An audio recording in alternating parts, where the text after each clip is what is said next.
இன்னைக்கு நிறையா historical films வருது. தமிழ்லேயே கூட இதுக்கு முன்னாடியே நிறையா ஹிஸ்டாரிக்கல் ஃபிலிம்ஸ் வந்திருக்குது. மன்னர்கள் பற்றின கதைகளும் வந்திருக்குது.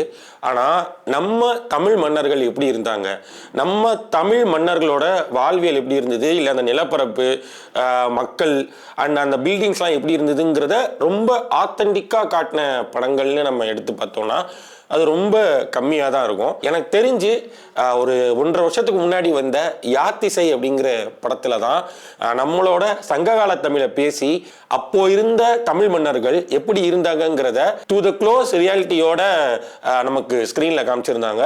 பட் அது எல்லாத்துக்கும் முன்னாடி 1997 ரிலீஸ் ஆன ஒரு படத்தில் தமிழ் மன்னர்களோட போர்ட்ரையல் ரொம்ப சிறப்பாக காட்டப்பட்டிருந்துச்சு.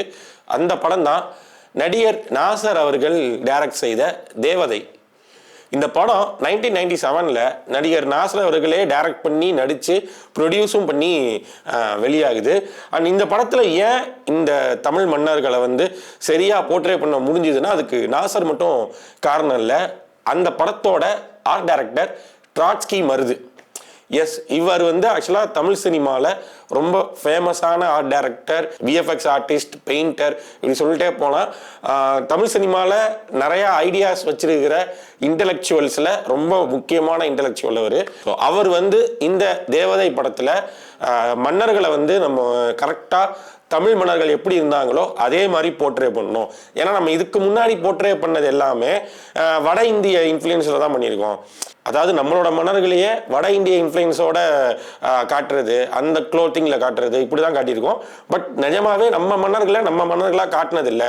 அதை இந்த படத்தில் பண்ணி ஆகணும்னு இறங்கி அதை செஞ்சும் காமிச்சாரு ட்ராட்ஸ்கி மருது. அண்டு இந்த படம் ஒரு பெரிய ரெஃபரன்ஸுங்க. அண்ட் இந்த படத்தை யூஸ் பண்ணப்பட்ட பல்வேறு விஷயங்களையும் அவர் இன்னும் வச்சிருக்கிறாருன்னு நினைக்கிறேன்.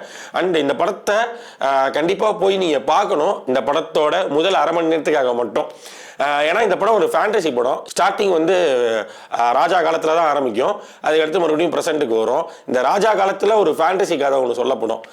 சஷாங்கன் அப்படிங்கிற ஒரு ராபின் ஹுட், அவன் ஒரு நாட்டுக்காக போய் அந்த நாட்டில் இருக்கிற எல்லாத்தையுமே அழிச்சிட்டு அந்த நாட்டை கைப்பற்றி வந்துக்கிட்டே இருப்பான். பெரிய வீரன், மாவீரன். அப்படியே அவன் ஒரு நாட்டுக்கு வரப்போ அந்த நாட்டில் இருக்கிற இளவரசியை பார்த்து மயங்கிடுவான். அதுக்கடுத்து அந்த இளவரசிக்காக என்னென்னமோ பண்ணி பார்ப்பான். அந்த இளவரசி பணிய மாட்டா, அவனோட இதயத்தையே எடுத்து கையில் கொடுத்துருவான். அதுதான் அந்த ஃபேண்டசி கதையோட முடிவாக இருக்கும்.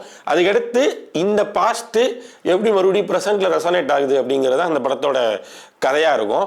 இதில் இந்த பாஸ்டில் காண்பிக்கப்பட்ட காட்சிகள் இருக்குல்ல, அது அவ்வளோ அற்புதமாக இருக்கும். எழுதப்பட்ட விதமாக இருக்கட்டும், நாசர் அவர்களோட நடிப்பு, தலைவாசல் விஜய் அவர்களோட நடிப்பாக இருக்கட்டும், இப்படி பல்வேறு விஷயங்கள் ரொம்ப சூப்பராக இருக்கும். அண்டு அப்போது மன்னர்கள்கிட்ட எந்த மாதிரியான வாழ்க்கை முறை அண்ட் பழக்க வழக்கங்கள்லாம் எப்படி இருந்திருக்கக்கூடும் அப்படிங்கிறதெல்லாம் ரொம்ப க்ளோஸ் டு ரியாலிட்டியில் போர்ட்ரே பண்ணியிருப்பாங்க. கண்டிப்பாக யாராவது பார்க்காம இருந்தீங்கன்னா அட்லீஸ்ட் அந்த படத்தோட ஃபஸ்ட்டு ½ அன் ஹவராவது போய் பார்த்துடுவாங்க. அண்ட் இந்த படம் பாக்ஸ் ஆஃபீஸில் ரொம்ப ஆவரேஜாக தான் போச்சு. இன்னும் சொல்லப்போனால் நாசர் அவர்களுக்கு பெரிய லாஸையும் கொடுத்தது.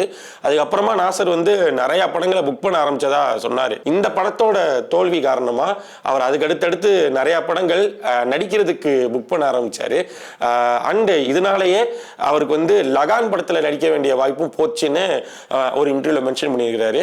ஆனால் இந்த படம் கண்டிப்பாக அந்த ஃபர்ஸ்ட் ½ அன் ஹவர் ஒத்தி வாட்ச். அண்டு நாசரோட இன்னொரு படமும் இருக்குது, அதை பற்றி இன்னொரு வீடியோவில் பேசணும்னு வச்சுக்கிறேன். முகம்ங்கிற படம் யார் தேடினாலும் கிடைக்காது. அந்த படம் நான் ரொம்ப தேடி ஒரு இடத்துல எடுத்து அப்புறமா பார்க்க வேண்டியதாக இருந்தது. அந்த படத்தை பற்றியும் டீட்டெயில்டாக வேற ஒரு வீடியோவில் பேசலாம். அண்ட் இந்த படத்தை நீங்கள் முன்னாடியே பார்த்துருந்தீங்கன்னா நீங்கள் பார்த்தப்போ உங்களுக்கு அந்த ஃபேண்டசி சீன்ஸ்லாம் எப்படி கனெக்ட் ஆச்சுங்கிறத கீழே கமெண்ட்டில் சொல்லுங்கள்.